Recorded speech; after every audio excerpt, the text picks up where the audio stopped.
नमस्कार, SBT news में आपका स्वागत है। पेश है 30 अक्टूबर सोमवार सुबह 11:15 बजे राजस्थान की बड़ी खबरें। राजस्थान विधानसभा चुनाव के लिए प्रत्याशियों के नामों पर मंथन जारी था। रविवार को दिल्ली स्थित कांग्रेस मुख्यालय में स्क्रीनिंग कमेटी की बैठक रात्रि को जारी रही। इस बैठक में मुख्यमंत्री अशोक गहलोत, पूर्व उप मुख्यमंत्री सचिन पायलट, प्रदेश कांग्रेस अध्यक्ष गोविंद सिंह डोटासरा, राज्य प्रभारी सुखजिंदर सिंह रंधावा के अलावा अन्य वरिष्ठ नेता शामिल रहे। वहीं टिकट की आस लगाए डॉक्टर महेश जोशी और धर्मेंद्र राठौड़ सहित अन्य कई नेता दिल्ली में डेरा डाले हुए हैं। स्क्रीनिंग कमेटी की बैठक में करीब 100 प्रत्याशियों के नामों पर मंथन होने की बात सामने आ रही है। आज सोमवार शाम 5 बजे कांग्रेस सीईसी की बैठक होगी। आपको बता दें कि इस बैठक के बाद उम्मीदवारों की लिस्ट जारी होगी।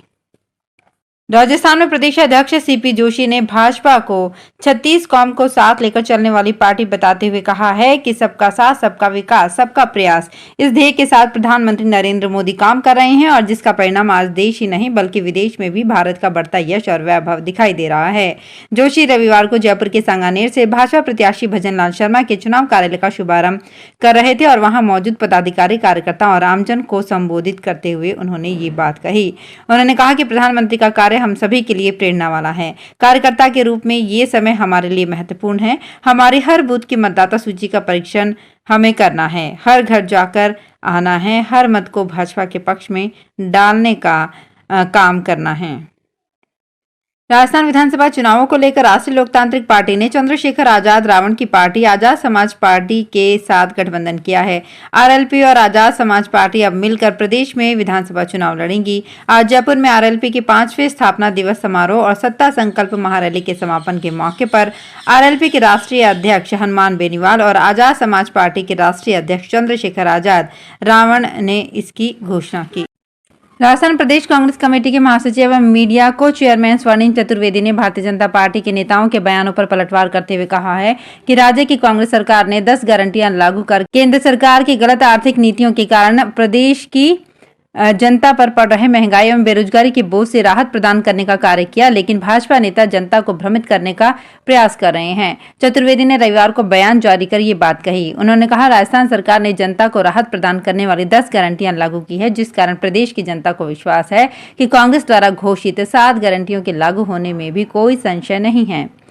राजस्थान में दूदू विधानसभा क्षेत्र में आदर्श आचार संहिता की सख्ती से पालना करते हुए देखा जा सकता है। नाकाबंदी के दौरान वाहनों की भी सघन तलाशी की जा रही है। इसको लेकर दूदू पुलिस ने हाईवे पर नाकाबंदी के दौरान 2 कार्रवाई कर दांतरी में 1,12,60,000 रुपए का सोना, चांदी और डायमंड और 3 लाख रुपए की नकदी जब्त की। राजस्थान विधानसभा चुनाव के दिन लगातार करीब आ रहे हैं। 25 नवंबर को वोटिंग होगी। भाजपा अभी भी अपनी तीसरी लिस्ट नहीं जारी कर सकी है। 9 अक्टूबर को चुनाव आयोग ने राजस्थान चुनाव की डेट का ऐलान किया। उधर दूसरी तरफ कुछ देर में ही भाजपा ने राजस्थान चुनाव के लिए अपनी लिस्ट का ऐलान कर सबको चौंका दिया।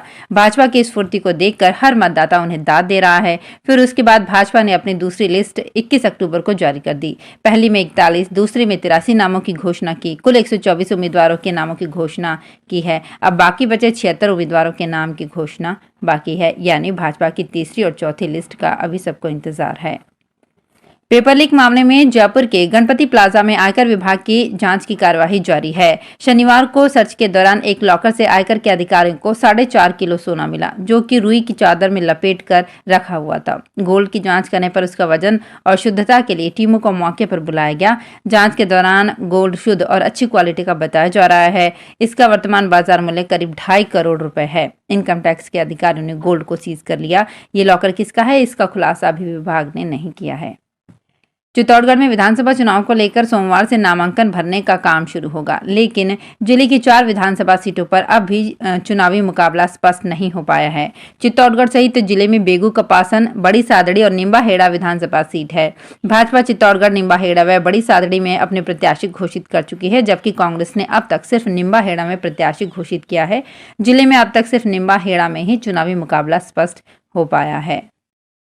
राजस्थान की शिक्षा के बढ़ते कदम के तहत बूंदी की ग्राम पंचायत बड़गांव के सीनियर सेकेंडरी विद्यालय में शुक्रवार दोपहर को एक शिक्षक स्वराज लाल मीणा ने टेम्पो में पेपर का लिफाफा रख कर भेजा था, लेकिन रास्ते में लिफाफा गिर गया, जो शनिवार को भी नहीं मिला। पेपर नहीं मिलने से शिक्षा विभाग में हड़कंप मच गया। जानकारी के अनुसार एक शिक्षक ने ग्राम पंचायत बड़गांव के पीईओ क्षेत्र के करीब 300 पेपर का लिफाफा RAKS MB के परीक्षा का हिंडोली से एक टेम्पो में रखकर बड़गांव के सीनियर सेकेंडरी विद्यालय में भिजवाया था, लेकिन दिन दोपहर को दबलाना से आगे और सुहरी के बीच रास्ते में पेपर का लिफाफा गिर गया। देश में चित्तौड़गढ़ सीताफल के लिए काफी फेमस है। यहाँ का सीताफल की मांग देश के अलग अलग क्षेत्रों में होती है। इस साल बारिश कम होने के कारण बहुत ही कम दामों में सीताफलों के पेड़ों की नीलामी हुई है।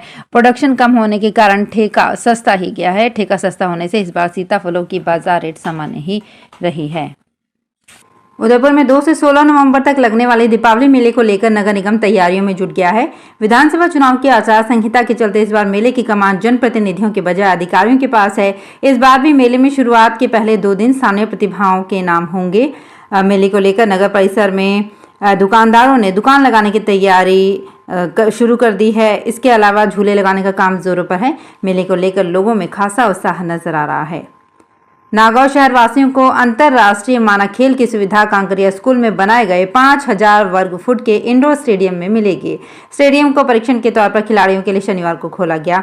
यहाँ बैडमिंटन के 4 शानदार कोर्ट बनाए गए हैं। अब परीक्षण के तौर पर बैडमिंटन खिलाड़ी यहाँ नियमित अभ्यास करेंगे। परीक्षण 2 दिन चलेगा। इस कैंपस में इंडोर स्टेडियम सहित अनेक खेलों के लिए अलग अलग विंग सहित ई लाइब्रेरी आदि का निर्माण गत 3 साल से जारी है। इसका निर्माण कांकरिया स्कूल के पूर्व विद्यार्थी मंच के तत्वाधान में भामाशाहों के सहयोग से किया जा रहा है।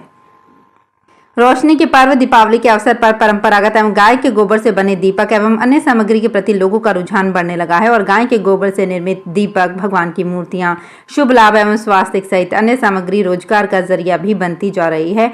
वहीं इससे गाय के संरक्षण को भी बल मिलने लगा है। भरतपुर जिले की उज्जैन तहसील के पना गाँव स्थित लोहागढ़ ऑर्गेनिक फार्म के सिविल इंजीनियर कमल मीणा के अनुसार वो पिछले 3-4 साल से दीपावली के मौके पर देसी गाय के गोबर से दीपक, भगवान गणेश एवं लक्ष्मी की मूर्ति के साथ विभिन्न आकार के शुभ लाभ, ओम, स्वास्तिक, धूप बत्ती आदि बना रहे हैं और इस बार उनके गाय के गोबर से बनाई गई इस सामग्री के प्रति लोगों में रुझान ज्यादा ही देखने को मिल रहा है।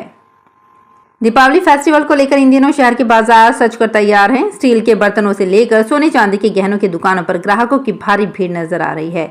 इस बार होने वाले महालक्ष्मी पूजन को लेकर भी बाजार में तरह तरह की सामग्री बिकने को आई है। बाजार में 100 रुपए से लेकर 550 रुपए तक के पूजन सामग्री बॉक्स बिक रहे हैं। राजसमंद जिला निर्वाचन अधिकारी नीलाभ सक्सेना ने चुनावी तैयारियों की समीक्षा को लेकर बैठक आयोजित की। कलेक्ट्रेट सभागार में आयोजित बैठक में समस्त प्रकोष्ठों के प्रभारियों और सह प्रभारियों से चर्चा कर दिशा निर्देश दिए।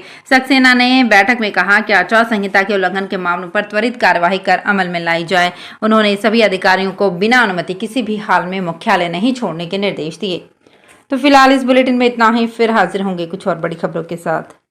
अगर आप भी अपने आसपास की छोटी बड़ी और महत्वपूर्ण खबरों से अपडेट रहना चाहते हैं तो सब्सक्राइब कीजिए हमारे चैनल एसपीटी न्यूज को और प्रेस कीजिए बेल आइकन पर।